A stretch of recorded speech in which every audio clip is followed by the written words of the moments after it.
দেশের অর্থনীতির প্রাণ চট্টগ্রাম, আর চট্টগ্রাম বন্দর গর্বের প্রতীক। কিন্তু সেই প্রাণ এখন হুমকির মুখে।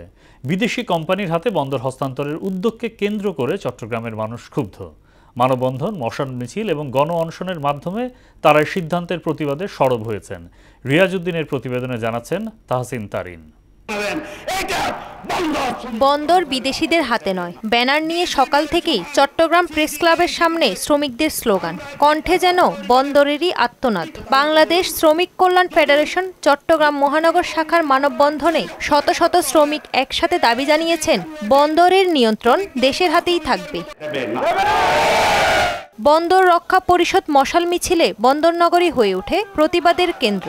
এর আগে দিনভর অনশনের মাধ্যমে প্রতিবাদ জানায় শ্রমিক কর্মচারী ঐক্য পরিষদ ও সুশীল সমাজ। বন্দর যদি কোনো অপারেটরকে বাইরে দিতে হয়, বৈধ প্রক্রিয়ায় আন্তর্জাতিক টেন্ডার আহ্বান করবেন। এখান থেকে হাজার হাজার কোটি টাকা অবৈধভাবে লুটপাট করে বিদেশে পাচার করতেছে। বর্তমান অন্তর্বর্তী সরকার তার যে বিদেশি প্রভুর এজেন্ডা বাস্তবায়ন সহ তার যে কিংস পার্টির অর্থায়নের জন্য এই কাজটি অন্যভাবে করছে। এটা দেশদ্রোহিতার শামিল।